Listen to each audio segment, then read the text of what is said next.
शमशान घाट की तरफ जाने वाली सड़क थी। उस घनघोर काली रात में हो रही मूसलाधार बरसात उस रात को बेहद खतरनाक बना रही थी। मूसलाधार बरसात के साथ चल रही तेज आंधी माहौल को मनहूसियत से भर रही थी। उसी वक्त एक लाल रंग की कार में केशव सक्सेना अपनी पत्नी प्रीति और 9 साल की बेटी ईशा के साथ उस सड़क पर तेज रफ्तार में चला जा रहा था। बाहर का माहौल देख ईशा और प्रीति दोनों के ही चेहरे पर डर साफ नजर आ रहा था। केशव, ये कहाँ घर लिया है तुमने? मुझे लगता है हम गलत रास्ते पर निकल आए हैं। किसी से पूछ क्यों नहीं लेते? तुम्हें लगता है इस आंधी और बरसात में कोई होगा जिससे मैं रास्ता पूछ सकूं? मैंने अपने फोन में चेक किया है, ये देखो, यही रास्ता दिखा रहा है। पापा, वो देखो, वहाँ एक आदमी नजर आ रहा है। उस सड़क पर चलिए ना, हम उससे रास्ता पूछ लेते हैं। केशव कार की स्पीड कम कर लेता है और रोड के साइड में खड़े उस आदमी के पास जाकर अपनी कार रोकता है। उस आदमी का चेहरा दूसरी तरफ था। अरे भाई साहब, ये एड्रेस बताएंगे जरा? ये बंगलो नंबर 13 किस तरफ पड़ेगा? वापस घूम जाओ, ये रास्ता मौत की तरफ जा रहा है। इधर सिर्फ मुर्दे और लाशें ही मिलेंगी। वापस घूम जाओ। लेकिन भाई साहब, यहाँ ये फोन में तो यही डायरेक्शन दिखा रहा है। तभी केशव देखता है उसके फोन में डायरेक्शन चेंज हो जाती है और मैप पर यू टर्न दिखाई देने लगता है।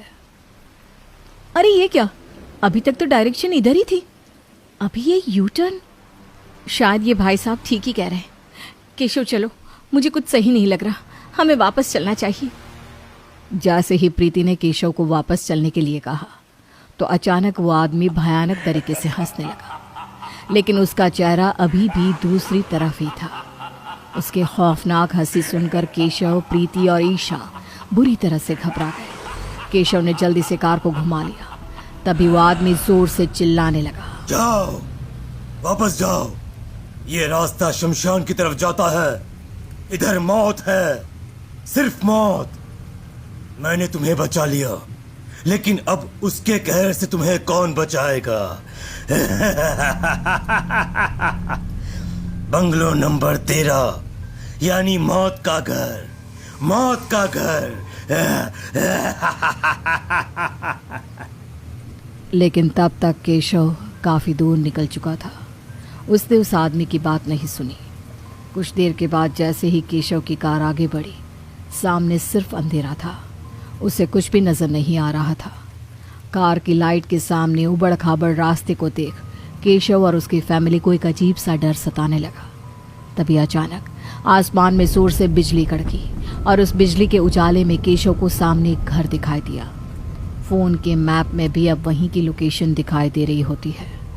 केशव ने कार को रोक दिया। जैसे ही केशव की कार वहां रुकी, अचानक से बारिश बंद हो गई। आंधी तूफान भी रुक गया और रोड की लाइट भी जलने लगी। चारों तरफ अचानक से तेज उजाला हो गया। अरे ये क्या पापा, आपकी कार रुकते ही चारों तरफ रोशनी हो गई। केशव, मुझे कुछ ना कुछ अजीब सा लग रहा है। और ये घर, ये इतने सुनसान इलाके में क्यों है? यहाँ आसपास कोई रहता नहीं है क्या? प्रॉपर्टी डीलर ने मुझे बताया था कि ये एरिया नया डेवलप हुआ है, लेकिन यहाँ तो वाकई में दूर दूर तक कुछ नजर नहीं आ रहा। आई थिंक हमें वापस चलना चाहिए। यहाँ कुछ गड़बड़ है। हम एक रात किसी होटल में रह लेंगे। यहाँ नए शहर में आते ही सब कुछ अजीब अजीब सा हो रहा है। नहीं प्रीति, तुम डरो मत, मैं हूं ना। और अब इतनी रात में कोई होटल भी तो नहीं मिलेगा। डरते हुए प्रीति केशव और ईशा के साथ घर के अंदर जाती है। वो देखते हैं कि घर पूरी तरह से सजा हुआ है। सारा सामान अपनी जगह पर इस तरह व्यवस्थित था जैसे वहां कोई रहता हो। ये देखकर वो तीनों हैरान रह जाते हैं। तभी वहां एक औरत की पायलों की आवाज सुनाई देने लगती है। मम्मा, क्या आपने भी किसी के पायलों की आवाज सुनी?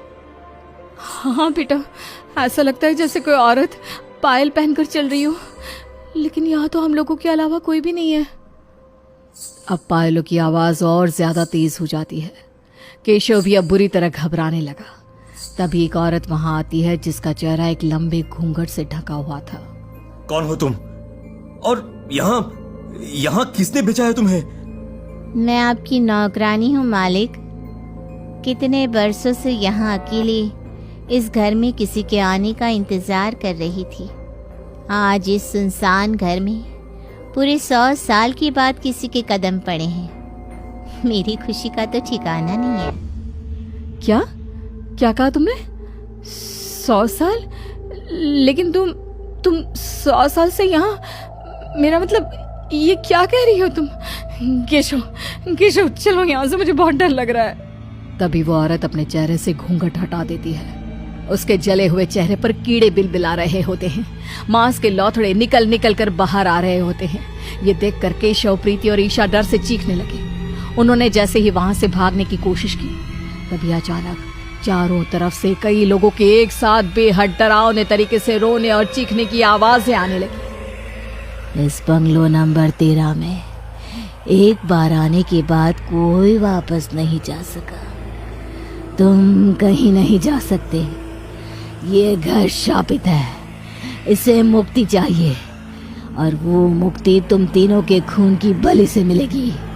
नहीं नहीं नहीं, छोड़ दो हमें, छोड़ दो। हमने तुम्हारा क्या बिगाड़ा है? छोड़ दो हमें। अब वो पूरा घर लाशों से भर जाता है। चारों तरफ घायल और सड़ी हुई लाशें नजर आने लगती है। कौन है ये लोग, और तुम हमसे क्या चाहती हो? ये सब वो लोग हैं जो इस बंगलों में रहना चाहते थे, लेकिन कभी बंगलों के अंदर तक नहीं आए। कोई इस सुनसान सड़क से, तो कोई इस बंगलों के दरवाजे से ही वापस लौट गया। लेकिन तुम लोग अंदर आ गए, तो अब तुम्हारा खून मुझे मुक्ति देगा, और उसके बाद ही ये बंगला और इसके आसपास का 5 किलोमीटर का पूरा एरिया श्राप मुक्त होगा। क्या कैसा श्राप? यहाँ झोपड़ी बनाकर रहती थी मैं अपने परिवार के साथ। मेरे 3 छोटे बच्चे थे, लेकिन उस सेठ ने यहाँ पर यह बंगला बनाने के लिए मेरी झोपड़ी में आग लगा दी। मैं और मेरे बच्चे उसमें जलकर मर गए। लेकिन एक माँ हूं ना, अपने बच्चों की मुक्ति के लिए भटक रही हूँ। लेकिन मेरा परिवार ही क्यों? देखो प्लीज हमें जाने दो। हमने तुम्हारा क्या बिगाड़ा है? 3 बेटियां थी मेरी, 1 साल की, 3 साल की और 9 साल की, बिल्कुल तुम्हारी इस बेटी की उम्र की। मेरी दोनों छोटी बेटियों को मुक्ति मिल गई, लेकिन मेरी 9 साल की बेटी आज भी तड़प रही है, और उसके लिए मुझे तुम्हारी इस बेटी की बलि चाहिए।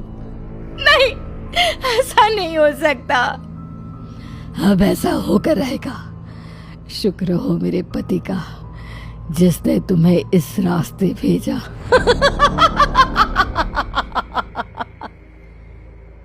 और इसी के साथ देखते ही देखते वो औरत उन तीनों के शरीर के टुकड़े कर देती है।